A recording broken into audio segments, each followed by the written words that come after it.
2.5 سال، لیکن یقیناً 2.5 سے 3 سال کے درمیان کا عرصہ جو ہے وہ اربیل میں آپ کے ساتھ گزرا ہوا ہے، اور بہت ہی مزیدار ٹائم تھا جس میں اکثر اوقات ابھی ہم لوگ آتے آتے یاد کر رہے تھے کہ توقیر بھائی اور میں بیٹھے بیٹھے ایک جس طرح سے اسلام آباد سے مری کا تقریباً کوئی 1.5 گھنٹے کی مسافت ہے، تقریباً اسی کے لگ بھگ ایک اربیل سے ایک جگہ ہے جو شکلاوا کھلاتی ہے، اور بالکل پہاڑی علاقہ، بالکل ویسے ہی ایریا ہے، کبھی انشاءاللہ اتفاق ہوا تو آپ کو دکھائیں گے بھی۔ تو اکثر اوقات توقیر بھائی اور میں بیٹھے بٹھائے آفس سے نکلتے تھے، اور 5 بجے یہ میرے آفس کے باہر میرا انتظار کرے ہوتے تھے کہ آج ہم لوگ شکلاوا جائیں گے۔ ہم لوگوں نے صرف جانا شکلاوا اور ایک کپ چائے پی کے واپس آ جانا۔ وہ اصل میں ٹریولنگ کو انجوائے کرنا ہوتا تھا۔ تو میاں محمد بخش صاحب اور بابا بلے صاحب کا بھی بہت سا کلام آپ کو یاد ہے، کچھ میاں صاحب کے کلام بھی سناتے ہیں، پھر ایک شعر سنتے ہیں، بات کو اختصار کے ساتھ پھر آگے کی طرف بڑھتے ہیں۔ جی میاں صاحب کے تو خیر اشعار سیف الملوک مجھے کافی حد تک یاد ہے، اور اس میں بڑے بڑے کمال کے اشعار آتے ہیں۔ ابھی میں آتے آتے آپ کو اگر آپ کو یاد ہو تو ذکر ہو رہا تھا کہ میاں صاحب فرماتے ہیں کہ جیڑیاں گڈیاں آپے اڈیاں او کدی نہ چڑھن اچائیاں، اوئیو گڈیاں چنگیاں اڈیاں جڑیاں سائیاں آپ اڈائیاں۔ اچھا، یہ چیز جو یہ شعر جب یہ سنا رہے تھے تو ساتھ میں نے بچوں کو یہ گائیڈ کیا کہ جن بچوں کی یا بڑوں کی جن کو ڈائریکشن مل جاتی ہے، جن کو سمت کا تعین ہو جاتا ہے، وہ پھر اپنی منزل کو پہنچ بھی جاتے ہیں۔ مرکز اور منزل تک پہنچنے کے لیے یہ میاں صاحب نے بڑا زبردست بات کی کہ جو خود بندہ چلتا رہتا ہے اس کو شاید وہ ڈائریکشن نہ مل جائے، لیکن اس کا ایک گائیڈ کرنے والا، جس کو ہم شیخ کہہ لیں، استاد کہہ لیں، ماں باپ کہہ لیں، کہ اگر وہ ان کو ڈائریکشن پہ بچوں کو ڈال دیں تو ایک ڈائریکشن میں پھر ایک اپنی منزل کی طرف چل جاتے ہیں۔ بالکل ایسا ہی ہے۔ بڑی میاں صاحب کے ایک اور کا نام عاجزی والا بھی آپ اکثر سناتے ہوتے تھے، جس میں میاں صاحب کے تو خیر علم کے اپنا گھمنڈ نہ کرنا۔ ہاں، وہ فرماتے ہیں کہ پڑھنے دا تو مان نہ کریں تے نہ آکھیں تو پڑھیا، پڑھنے دا تو مان نہ کری تے نہ آکھی تو پڑھیا، او جبار کہار کہاوے متے روڑ دویں دودھ کڑیا۔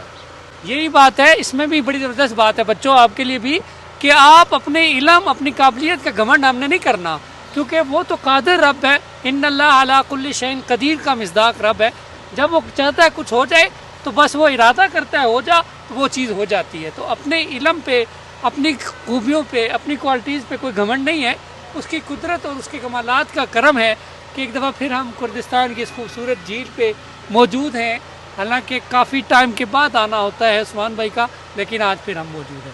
جزاک اللہ، بہت شکریہ آپ سب کی محبت کا شکریہ۔ کوئی علامہ اقبال کا ایک شعر آپ سے سنیں گے، پھر علی سے، پھر ایان سے، اور اللہ حافظ کہہ دیں گے۔ جی علامہ اقبال صاحب کا شعر ایک ربائی ابھی کل شام کو میری نظر سے گزری، تو پڑھی تو خیر کافی پہلے تھی، لیکن بس وہ نظر سے گزری تو اس نے ایک دفعہ پھر رونگٹے کھڑے کر دیے، پرانی یادیں تازہ کر دی۔ کہتے ہیں کہ انوکھی وضع ہے سارے زمانے سے نرالے ہیں، یہ عاشق کون سی بستی کے یارب رہنے والے ہیں، علاج درد میں بھی درد کی لذت پہ مرتا ہوں، جو تھے چھالوں میں کانٹے نو کے سوزن سے نکالے۔ کیا بات ہے۔ اب میرا خیال ہے ایک شعر جو ہے وہ ایان سے بھی۔ جی میں آپ کو سنا دیتا ہوں۔ جنہیں میں ڈھونڈتا تھا آسمانوں میں زمینوں میں، جنہیں میں ڈھونڈتا تھا آسمانوں میں زمینوں میں، وہ نکلے میرے اپنے ظلمت خانہ دل کے مقینوں میں۔ کبھی اپنا بھی نظارہ کیا ہے تو نے اے مجنو، کبھی اپنا بھی نظارہ کیا ہے تو نے اے مجنو، کہ لیلا کی طرح تو خود بھی ہے محمل نشینوں میں۔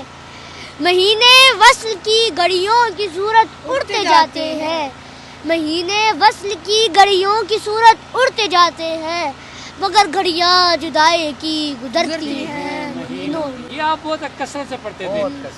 جی جناب، میں کچھ شعر آپ کے سامنے۔ ہو نہ یہ پھول تو بلبل کا ترنم بھی نہ ہو، چمن داہر میں کلیوں کا تبسم بھی نہ ہو نہ یہ خاکی تو میں بھی نہ ہو، خم بھی نہ ہو، بزم توحید بھی نہ ہو، تم بھی نہ ہو۔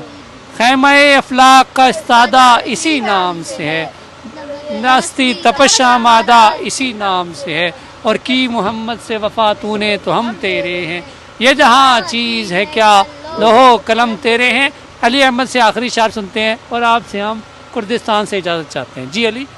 ٹل نہ سکتے تھے اگر جنگ میں اڑ جاتے تھے، پاؤں شیروں کے بھی میدان سے اکھڑ جاتے تھے، تجھ سے سرکش ہوا کوئی تو بگڑ جاتے تھے، دیکھ کیا چیز ہے ہم توپ سے لڑ جاتے تھے، نقش توحید کا ہر دل پہ بٹھایا ہم نے، زیر خنجر بھی پیغام سنایا ہم نے، تو ہی کہہ دے کیوں کھاڑا تیرے خیبر کس نے، شہر کیسر کا جو تھا اس کو کیا سر کس نے، توڑے مخلوق خداوندوں کے پیکر کس نے، کاٹ کر رکھ دیے کفار کے لشکر کس نے ٹھنڈا کیا آتش کدائے ایران کو، کس نے پھر زندہ کیا تذکرہ یزداں کو۔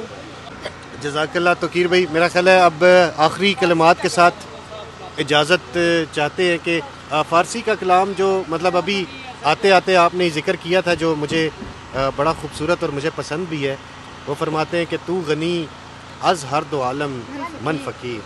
الفاظ خود بخود فارسی ہے، لیکن پھر بھی ذرا سا بندہ کوشش کرے سمجھنے کی تو سمجھ بھی آ جاتی ہے، اور مقصد بھی یہی ہونا چاہیے کہ شاعری صرف پڑھنے کی حد تک انجوائے نہ کریں، اس کو تھوڑا سمجھنے کی بھی کوشش کریں کہ تو غنی از ہر دو عالم من فقیر، اور روز محشر عذر ہائے من پذیر، ور حسابم را تو بینی ناگزیر، از نگاہ مصطفیٰ پنہا بگیر، بپایا چوں رسد این عالم گیر، شود بے پردہ ہر پوشیدہ تقدیر، مکن رسوا حضور خواجہ مارا، حساب من ز چشم او نہانگیر۔